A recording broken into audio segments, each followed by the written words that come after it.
Ni Jumatano Oktoba 2025. Hii ni MTV1 News Online inayokutangazia toka mashariki mwa Jamhuri ya Kidemokrasia ya Kongo DRC. Jina langu Dr. Benitambwe Mkandiro Walimete, nitakayesimamia matangazo ya leo. Tunasikika kwenye mitandao ya kijamii Facebook, Twitter na LinkedIn. Taarifa zetu za anzia mjini Bunia jimboni Ituri ambako MONUSCO yaendelea kusaidia jeshi ya Jamhuri ya Kidemokrasia ya Kongo. Baada ya kumhukumu rais wa zamani wa Jamhuri ya Kidemokrasia ya Kongo, Joseph Kabila Kabange, madai mbalimbali yaleta changamoto miongoni mwa Wakongo. Joseph Kabila kwetu haikuweza kutustua paske tunaona kwamba konasio yake haitaleta mabadiliko ama haitamaliza vita ambaye tuko ndani yake. Ni hayo kwa siku ya leo. Moja kwa moja tuanze na habari toka jimboni Ituri mjini Bunia ambako MONUSCO yaendelea kusaidia jeshi ya Jamhuri ya Kidemokrasia ya Kongo ambako kumezinduliwa na mafunzo mapya kwa ajili ya wanajeshi zaidi ya 120 wa Jamhuri ya Kidemokrasia ya Kongo.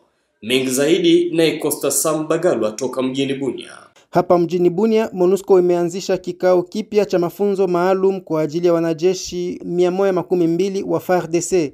Lengo ni kuimarisha ujuzi wao wa kiufundi na wa kivita dhidi ya makundi ya waasi wanaoendelea kuwasumbua wakazi wa Ituri. Mafunzo haya yanafanyika katika kambi ya jeshi ya Ndoromo, umbali wa kilomita 3 kutoka katikati ya mji wa Bunia, kwa muda wa wiki 2 kuanzisha leo hii hadi tarehe 10 Oktoba. Walimu wanaofundishwa wanatoka Indonesia, Nepal, Bangladesh na Morocco. Watafundisha wanajeshi wa Kongo mada mbalimbali ni kama vile mawasiliano ya simu, matumizi ya GPS na ndege zisizo za rubani ama drone, kompyuta, huduma ya kwanza, uendeshaji wa magari makubwa na mbinu za upigaji wa risasi. Kwa mjibu wa MONUSCO, lengo ni kuandaa vikosi vya FARDC kushughulikia maeneo yenye hatari kubwa. Msemaji wa MONUSCO katika Ituri, Jean Tobio Kala, asema ya kwamba hatua hii ni sehemu ya msaada endelevu wa jeshi la Umoja wa Mataifa kwa vikosi vya ulinzi na usalama vya Jamhuri ya Kidemokrasia ya Kongo. Gavana wa kijeshi wa Ituri, Generali Johnny Luboya Nkashama, amepongeza ushirikiano huu. Asema ya kwamba mafunzo haya yanawafanya wanajeshi wawe hodari na wataalam zaidi katika vita zisizo vya kawaida ambazo adui hubadilisha mbinu kila mara. Tangu mwaka jana, karibu wanajeshi 1600 wa FARDC tayari wamepata mafunzo kama haya, kuanzisha mbinu za mapigano hadi kuheshimu sheria za kimataifa za kibinadamu. Jueni ya kwamba mafunzo haya mapya yanaonesha tena kujitolea kwa MONUSCO kusaidia FARDC na kushiriki katika kurejesha kwa amani katika jimbo la Ituri. Nikiripoti toka MTV hapa mjini Bunia, mimi ni Constance Mbagalwa. Tukitoka huku Bunia, tunarudi katika jimbo la Kivu Kaskazini ambako baada ya kumhukumu rais wa zamani wa Jamhuri ya Kidemokrasia ya Kongo, Joseph Kabila Kabange, madai mbalimbali yaleta changamoto miongoni mwa Wakongo. MTV1 imezungumza naye Adalbert Kienge toka mjini Kinshasa. Bwana journaliste, unajua ya kwamba Bwana Joseph Kabila alikuwa rais ya Jamhuri ya Kidemokrasia ya Kongo. Lakini kitu kilitushangaza kubwa sana ni kama yeye aliweza kulegitime rebellion. Na kitu kikubwa, alitoka kwenye alienda akijificha, wala alitoka hapa Kinshasa pasi kwenye alikuwa akikaa akaenda kuungana na waasi. Hiyo sisi vraiment ilitushangalisha sana. Na kama vile mimi nazoea kukuambia kila siku, wote wenye watakuwa wakitenda mambo kama hiyo ya kutaka kukamata pouvoir na kingufu, kutaka kudevier l'etat, kutaka kujiona kama wao intouchables, mimi napenda mahakama endelee kwa hukumu wote. Mimi nawaza gizi wamemhukumu Joseph Kabila, hivyo walimhukumu Constant Mutamba na Matata Ponyo, wote wataendelea kufanya mambo mabaya ndani ya Jamhuri ya Kidemokrasia ya Kongo. Mimi nawaza kama atoka inaomba justice yetu na waangalia na wahukumu kama vile walifanya. Hata hivyo, Ezekias Muhaya azani kwamba ni ujinga na ujeuri kumhukumu Joseph Kabila Kabange bila kumuhusisha. Wakati kama hiyo, mashirika ya kiraia mkoani Ituri, Pairum na wilayani Beni pia Lubero wasema kama hukumu la Joseph Kabila Kabange haiwashitui kwa sababu haiwezi ikaleta suluhisho katika nchi ya Jamhuri ya Kidemokrasia ya Kongo. Sisi kama shirika la raia la mkoa wa Irumu, Mambasa, Beni hata Lubero, wakati tulipofuata proses yake ex-president wa DRC Joseph Kabila Kabange, kati tribunali iliweza prononcer condamnation yake Joseph Kabila, kwetu haikuweza kutustua paske tunaona kwamba condamnation yake haitaleta mabadiliko ama haitamaliza vita ambayo tuko ndani yake, paske beleni tribunali yetu nchi yetu wameweza kuarete na kuweza kukondane wakubwa nyingi ama waofisie nyingi wa jeshi, lakini vita iko tu hapo inaendelea. Adui kunaendelea kubania mingine, adui anaendelea kuvamia inji, adui anaendelea kuua raia, ajapokuwa government yetu iko na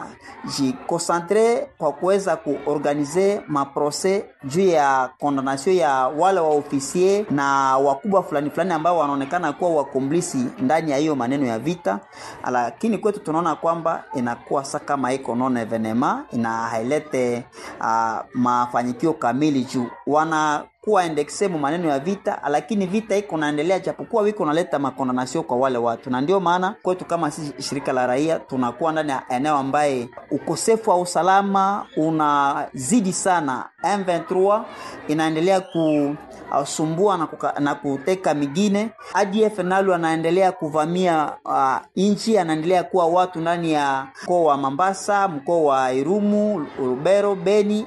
Ameua watu zaidi na zaidi, maelfu ambao wameweza kufariki ndani ya hiyo hali ya ukosefu wa vita. M23 inaendelea kuua watu ndani ya territory ambazo wameweza kukamata. Na ndio maana sisi kwetu kama shirika la raia tunaona kwamba condamner ex-president wa Republique yani Joseph Kabila Kabange iko non evenement parce que premièrement kwa iko tunafuata processus ya Doha.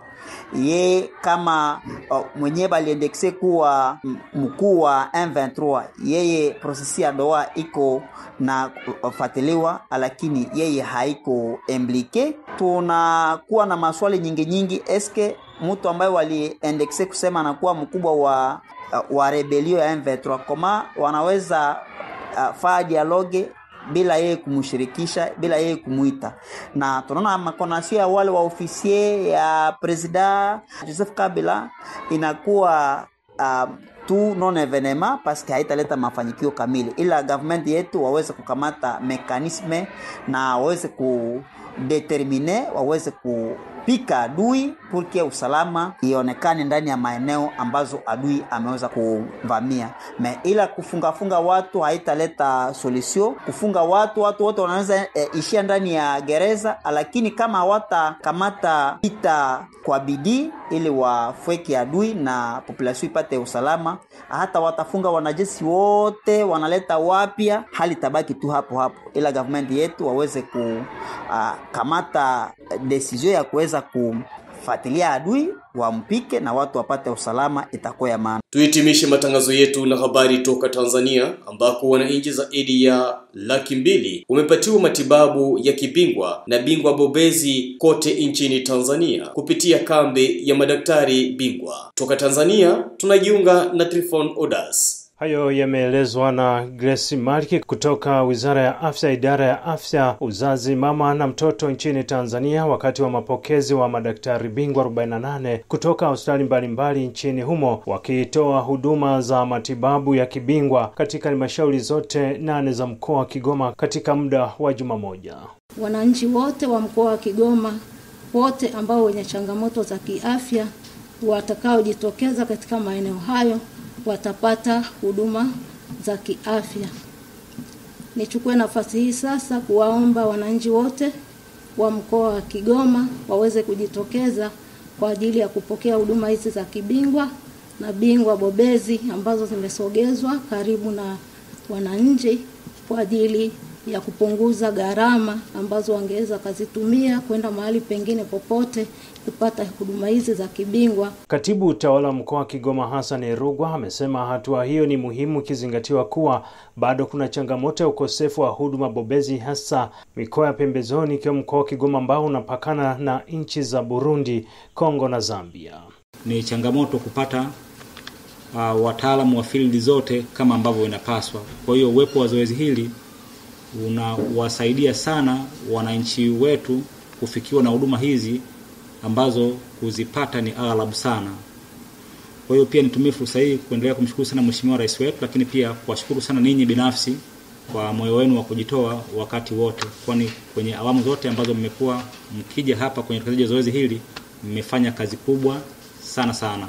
Kwa upande wake mganga mkuu wa mkoa wa Kigoma Dr. Damas Kayera amesema ujio wa madaktari bingwa huo utaboresha utoaji wa huduma katika mkoa wa Kigoma kwa watumishi kupata mafunzo na kuwa na uelewa zaidi wa kutoa huduma hizo katika siku zijazo. Kwa hiyo tunashukuru sana serikali kwa namna ambavyo imeweza kufanya, na hii ni awamu ya 4 kama tulivyosema awali kwamba ni awamu ya 4. Tumeshafanya kwa awamu 3 na zaidi ya watu 7,000 wameshaweza kupata huduma ambazo wangetakiwa labda wazifuate katika maeneo mengine, maana labda wangezifuata Dar es Salaam, Dodoma au Mwanza, ambao ingekuwa ni gharama sana kwao.